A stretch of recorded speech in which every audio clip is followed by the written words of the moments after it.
It was one of those chilly autumn mornings when the city seemed to move faster than people's hearts. The streets were lined with men in crisp suits and women clutching their coffee cups, all lost in their own worlds, their own ambitions. But among that rush, a woman stood still, a worn gray hoodie pulled over her head, jeans torn not by fashion but by time, holding a small boy no older than 4. Her eyes weren't looking for pity, they were searching for a seat, a breath, a pause in the chaos of survival. She spotted an empty bench in the park, one side occupied by a man in a navy blue suit, shoes polished enough to reflect the sky. She hesitated. The boy in her arms whispered softly, "Mommy, can we sit?" Her voice trembled as she replied, "Let's ask." Then, with all the courage she had left, she approached and said in a voice fragile but steady, "Can we sit here?" The man looked up from his coffee, paused for a heartbeat, and said with surprising warmth, "Please do. Before we go further, if you believe in kindness, second chances, and the beauty of humanity, please take a moment to like this video, subscribe to our channel, and share it with someone who might need a reminder that good people still exist." The woman's name was Lena. Just a few months earlier, she had a small apartment, a stable job at a bakery, and dreams that seemed modest yet bright. But life has a way of unraveling without warning. The bakery shut down due to financial struggles, and her landlord, unsympathetic and cold, gave her 2 weeks to leave. With no savings, no family nearby, and a child depending on her, the world quickly turned from routine to survival. Lena had been living in and out of shelters, her nights a blur of cold sidewalks and uneasy safety. Every morning she would try to find a warm place to rest, often lingering near cafes or parks, pretending to wait for someone so she wouldn't be asked to move along. That morning, exhaustion hung heavy on her shoulders, but she tried to hide it from her son.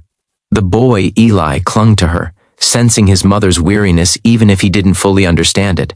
The man beside her, his name was Michael Reynolds, looked every bit like the success story people dream about, a millionaire entrepreneur.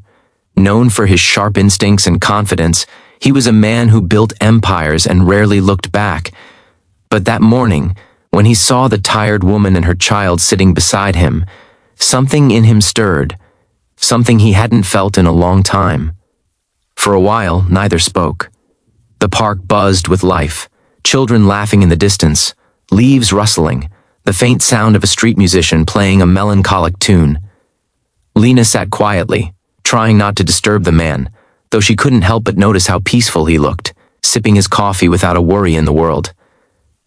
Eli played with the loose string on his mother's hoodie, whispering something that made her smile for the first time that day.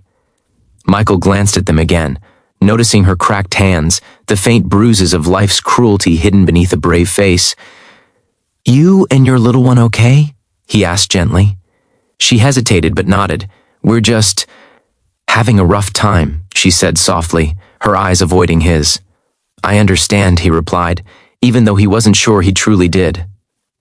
As the minutes passed, Lena's story unfolded, not in grand words but in fragments. She mentioned losing her job, her home, and how she'd been trying to find something stable again. She wasn't begging, she wasn't asking for help. She was simply sharing, as if the weight of silence had become too heavy. Michael listened quietly, feeling something shift inside him. He had once come from nothing too, long before success polished his life into perfection. But he had forgotten what those early years felt like, until now.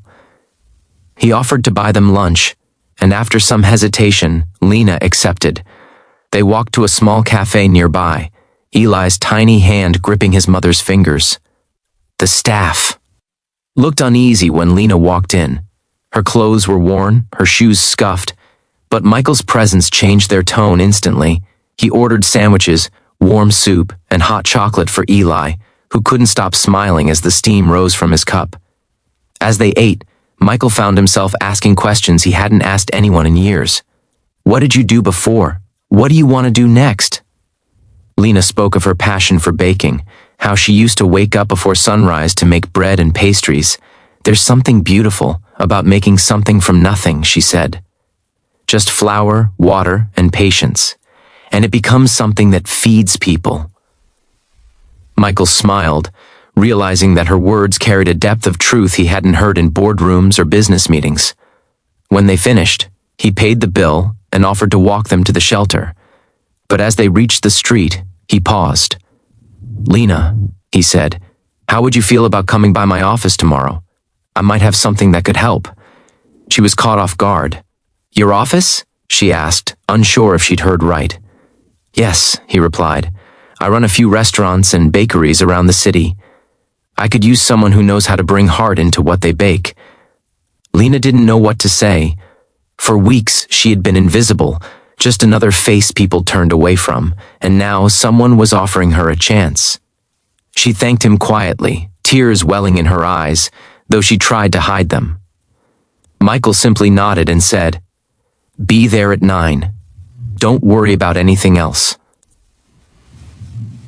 That night, Lena and Eli slept at the shelter with something they hadn't felt in a long time: hope.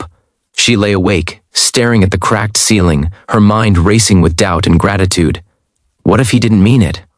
What if it was pity? But even the faintest chance was enough to make her believe again. The next morning, she arrived at Michael's office, her hair brushed, wearing the cleanest clothes she had. When she stepped in, the receptionist looked puzzled, until Michael came out of his glass-walled office, smiled, and said, "Lena, you made it." He handed her a simple uniform, an apron with the logo of one of his bakeries, and said, "Let's get started." The first few weeks weren't easy. Lena was rusty, slow, nervous. But her bread had something special: warmth. Customers began to notice. They didn't know her story, but they could taste the heart she poured into her work. Michael often visited, watching quietly as she kneaded dough with her sleeves rolled up, humming softly while Eli sat in the corner coloring. Months passed, and life began to take shape again. Lena found a small apartment, started saving, and even enrolled Eli in a preschool nearby. She would often think back to that day in the park, the moment she asked, "Can we sit here?" A question so small yet powerful enough to change everything. One evening, as the bakery closed, Michael stopped by. "You've done well, Lena," he said. "The customers love you. But there's one more thing I'd like to offer." She looked at him curiously. "How would you feel about managing this bakery?" She froze, her hands trembling slightly. "Me?" she whispered. "Yes, you," he replied with a smile. "You've earned it." Tears filled her eyes as she nodded, unable to speak. That night, after Eli fell asleep, she sat by the window, watching the city lights flicker like distant stars. She thought about how close she'd come to giving up, how one simple act of kindness had rewritten her story. For the first time in years, she prayed, not out of desperation, but gratitude. And Michael? He realized something too. Success had given him wealth, but that day in the park reminded him what it meant to matter. Kindness didn't just change Lena's life, it changed his. He began to visit shelters, fund community kitchens, and create programs for people trying to start over. He would often say in interviews later, "I didn't help her because I'm rich. I helped her because once, someone helped me." And that's how kindness keeps the world going. Months later, the same park bench became a familiar spot. Lena and Eli would often sit there on weekends, feeding birds, laughing. Sometimes Michael would join them, coffee in hand, no suits, no titles, just people sharing time. One day, Eli looked up at him and said, "Uncle Michael, this is our favorite bench." Michael smiled and said softly, "Mine too." Life doesn't always change in grand moments. Sometimes it shifts in the quiet courage of a mother asking, "Can we sit here?" and a stranger choosing to say, "Please do." If this story touched your heart, please like this video, share it with someone who believes in kindness, and subscribe for more stories that remind us of the good still left in this world. Special request, in the comments, write, "Kindness can change lives if you believe every act of compassion can make the world a better place."